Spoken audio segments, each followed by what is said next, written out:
how to work on data frames in Python.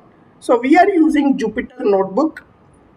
So in case you are not familiar with the Jupyter Notebook, please look into our previous videos. So when you have a Jupyter Notebook open, you see the following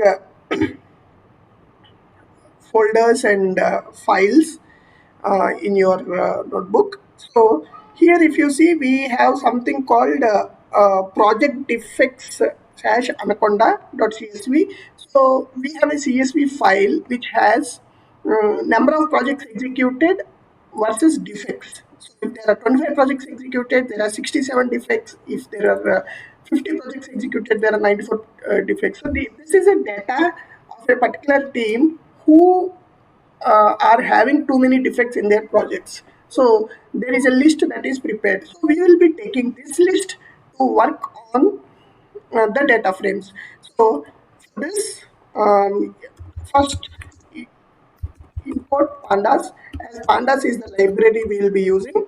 Okay, so we know pandas as pd means basically we are importing the pandas with a short form as pd so that we can use it with the ease. Now let us try to read that csv file, read underscore csv of. So what is the file name? Project defects anaconda dash csv. Okay, let's go here.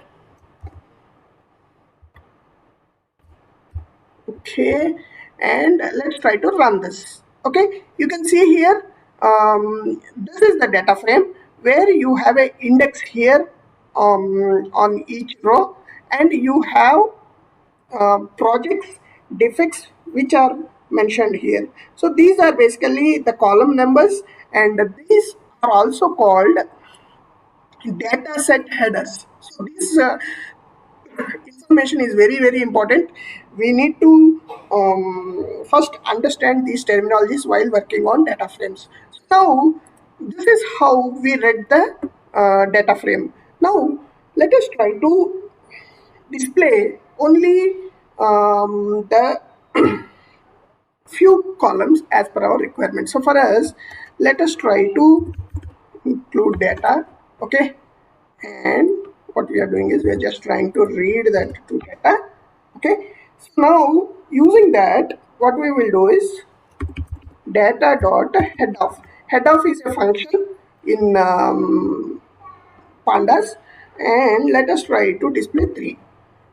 What does it mean? Okay, what we are doing is we are just displaying the first 3 rows. Okay, so you can see here by head of 3 we are first displaying the first 3 rows. Now if you want to display the last 3 rows, okay, we can say data tail of. Okay, data tail of, let us assume 3. Okay, and when we run this, you can see here the 4 5 6 items are output. So this is how you can read the data. Now let us assume we want to print only the number of projects executed. Okay, so for that so in case if we want to display the required columns, okay, we will be use set underscore option method. Okay, in this display dot max underscore columns. Okay, so for this data set, we might not have a problem. So for some data sets, you might have number of columns. So and you just only want to print one. Okay. Now data dot head of. Okay. If you, for example, let us try to print that. Okay. You can see we are only printing one column. Okay. And we are actually not printing all the rows. You can see here. So only one column we are just printing the data. So the others are ignored. So this is how you can restrict the number of columns. And as we have not given anything in the head, it is automatically taken. Now